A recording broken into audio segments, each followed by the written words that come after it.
Good day, good day. Actually, we should begin our day with a very clear, let's say, decision. And that should be, I will do 1 or 2 or 3 good things today at least. And with that, if we start our day as a routine, then it will stay in our mind. And also, we should get up early as possible. How does it sound? If you have to say, I have never seen the sun coming up, it doesn't sound good. Something is missing, right? So nature is rising. The sun is rising. So you should rise. And you should be able to see the sun rise. And in order to do that, also you should go to bed early as possible, so that you can get up early. So these things interdependent. And when you get up with the nature, the birds, the sun, the plants, everything together, then you feel that you're part of the whole universe. And on top of that, as a human being, then we take some kind of clear decision. And with that, if you are a Buddhist, then you should have some Buddhist prayer every morning and meditation. But if you are not a Buddhist, I really don't know exactly how can I say anybody who is not a Buddhist, because they are Buddha in their essence. They have the Buddha nature. They have the primordial wisdom as their essence. It's very difficult to say somebody is not Buddhist. But people say that I'm not Buddhist, I'm Buddhist. So I'm following their words and their perception. So if you're one of those who say I'm not Buddhist, fine. Then whatever you are, whatever God or whatever things that you worship them. You should worship them with a very open, clear mind, and should have devotion and compassion combined in there. It should not be just compassion.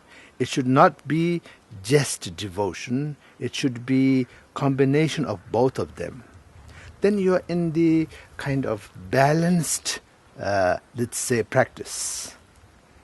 If your compassion is without devotion, then there is danger that you might become very proud. And you will look down at everybody. To have compassion is wonderful. But you put yourself above everyone, and you look down at everyone is not that good. So therefore, compassion should be there, but without ego. And then if you have devotion without compassion, then you put yourself so low, and you become sort of at the mercy of someone and something. You yourself is a complete and wholesome entity, and you should know that. You can do so many things that probably and perhaps you're supposed to think that you cannot do. Actually, you can. You're capable. It's in you. It's part and parcel of you.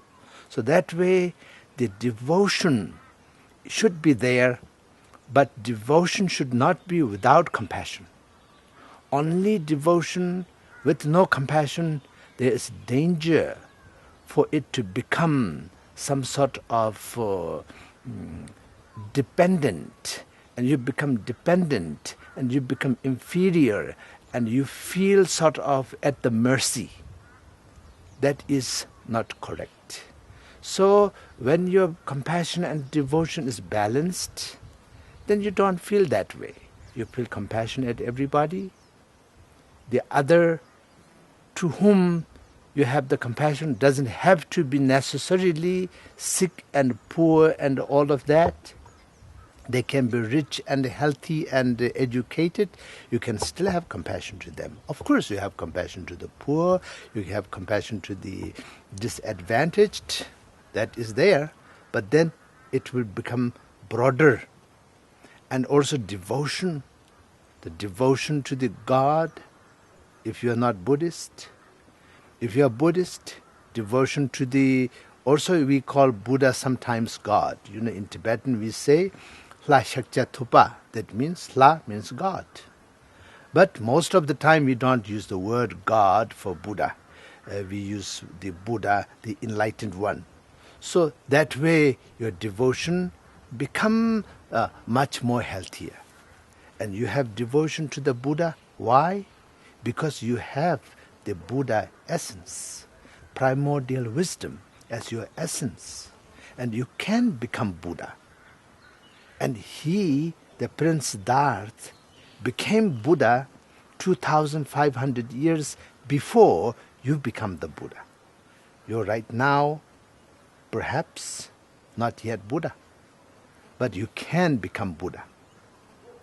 So he already became Buddha, therefore we have devotion to him. He became Buddha for us, not for himself. Because if you wanted to become Buddha for yourself, it will never happen. You cannot have a selfish Buddha. You can have a Buddha who is limited. So this way, the devotion and compassion should be balanced. And with that, then you should carry on your day-to-day activity, whatever it is. And in that activity, that devotion, that compassion, and that kind of principle that you have taken at the beginning of the day, so it should be the kind of central sort of mindfulness and awareness source. And with that, then you continue your day. And this way, then each and every one of your activity, without becoming so let's say, narrow-minded and so uptight, comfortably, happily, then you can live your life with a sort of principle. And that is wonderful feeling, as well as that is wonderful in its really outcome. You have a meaningful life.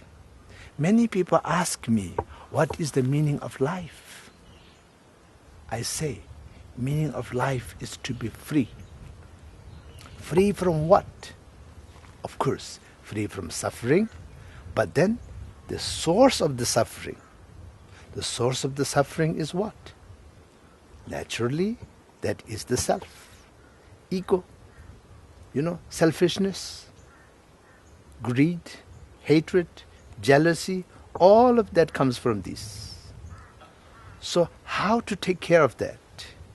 You cannot beat yourself. You cannot beat your ego. You cannot. But you transform your ego into devotion. You transform your ego into compassion. Then your ego becomes positive. It's not negative. It becomes positive. Transformation. So with that you should carry on your day-to-day activity. And then, of course, sometimes you will feel wonderful because some of the things that you wanted to achieve in your life, what you have been dreaming, become true. So you become very happy, but you don't get too excited about it because it's all impermanent. Everyone and everything in this world one day will change. And each and every one of us, each and every one of us who are listening and talking, we will not be here 50, 60 years from now. That's not very far. That is actually much, much younger than this tree. This tree must be at least 50, 60 years. And in that much time, none of us who are talking and listening will be here. Of course, newborn babies of today will be still here, but they are not listening. So this way, when good things happen, don't get too excited. Be happy, but don't be out of control. The same thing when something not so nice happened to you. There's times that sometimes bad things happen to all of us. Bad things by the definition that we don't like those things. And they come to us. We encounter them. It happens to us. When that happens, then don't become too overwhelmed by them. You take them as face value of what it is. Don't make them more than what it is. All the humanity, all the sentient beings, nobody likes to suffer. But then you know what is happening in this world right now. What is happening in this grass right now. In this forest, there will be animals eating other animals. And all kind of things happening.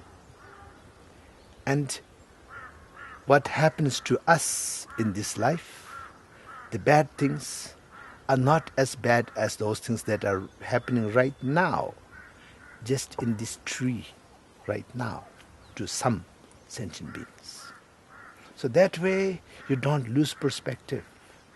You don't magnify good things. You don't magnify bad things. But you take them at face value and know that they are not permanent. They are impermanent. I would even say they are illusion. But most of you might not understand what I mean by that. So that way I will not go too much into that. And those of you who understand that, then I don't have to tell you. And anyway, you know nothing is permanent. Everything is impermanent. That you know. And that should be remembered at all times. Of course, every person learns through his or her life. But I give you a very simple example.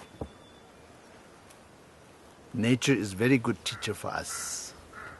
We should have very strong principle, but we should be flexible.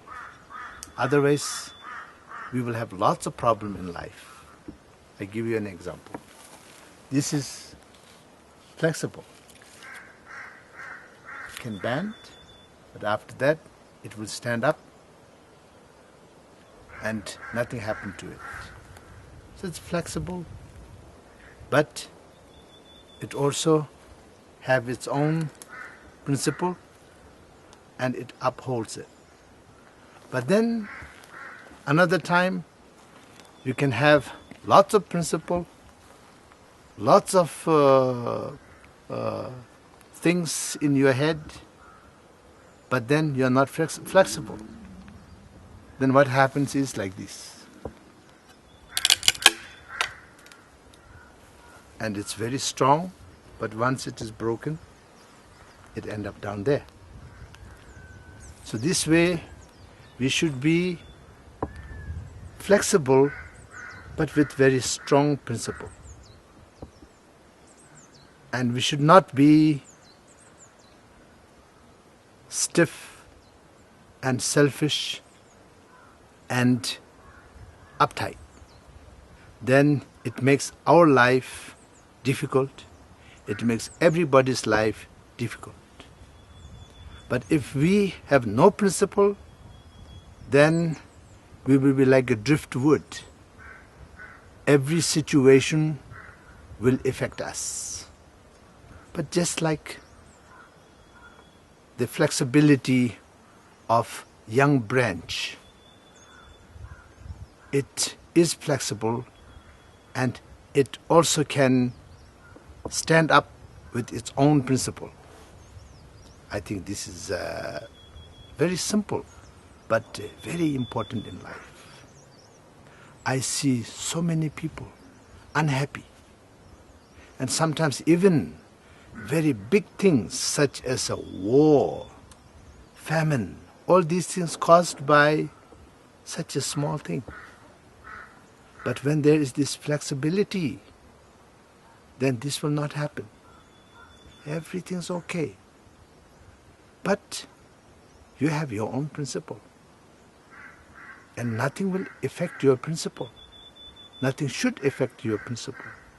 You don't have to be afraid that your principle is being affected, because you are the principle. You have the principle in you. Although it sounds a little strange, but many times, many of us are not very clear about what do we want. But we go on doing things, and that way we get confused. We make others confused. Therefore, if it is possible, then for us to be very clear what we really want. And then, in order to do that, you might have to see what do you have and what do you need and what you don't have and what you don't need. So if these things become clear, then life becomes much more productive. And also you will find so much time and so much energy for yourself and also for others, because you know very clearly what you want, and also you know very clearly what you don't want, and you know very clearly what you have and what you don't have, and what you need and what you don't need. So everything becomes simpler and more positive. Everything becomes more clear and more positive. And this way, then we can somehow, as a Buddhist, practice the Dharma much more efficiently. If you are not, whatever you are doing, you can do them much more efficiently. And you will have a good life. You will have a wonderful life. And one thing I can tell you, and I can actually guarantee you, everything is impermanent. And even you are in the worst situation, worst scenario, if you give time, it will change. That I can guarantee you.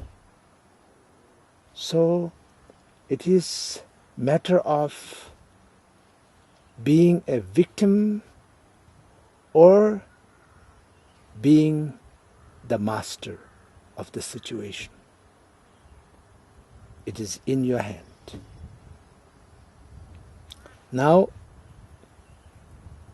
beside this, as a practitioner, meditator or devotee or whatever, then you should continue your day-to-day practice. And sometimes quality is not very good because you had a difficult day or stressful day, you might say. But you should not discontinue your routine. Quality might not be good, but you should just do it and accept the particular kind of situation. What I mean is, quality of practice might not be that good. Then those days when everything is favorable, then your practice quality will be very good. So there, you should be able to appreciate it and continue your practice. So this way, your progress in every situation, in good situation, bad situation, positive environment, negative environment, everything will continue and continue towards progress. And for example, with environment, today there's so much problem with environment. That is not just by the nature, but by all of us who really get carried away by using too much of nature resources and not giving enough time for the environment to regenerate itself, and excessive exploitation unnecessarily. So this way, so many things are happening.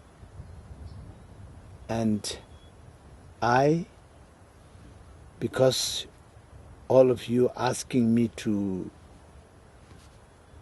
share my thoughts, request to you, and also tell myself that we should spend some time here and there to assess our needs and our wants. And there's a big difference between what we want and what we need. It can make a big difference if we know that difference clearly and comfortably. And last but not the least, I want to tell you, even you are a very devoted and very dedicated person, even for doing good things, be diligent, but don't be desperate. If you do anything, even wonderful things with desperation, it will somehow become an obstacle. And something will go wrong. Because the nature of this greed, the desperation, so great things will never be achieved out of desperation, with ease and with confidence. Then it will happen. Have a very good life and make that good life meaningful life. Sometimes we think our life have to be miserable in order to make it meaningful. It's not true. Sometimes we need sacrifice. We need renunciation, of course. But we can be very comfortable. That renunciation, that sacrifice, make our life very comfortable and good. So have a good life, fellas. Good life. All my brothers and sisters in the Dharma and also in the humanity.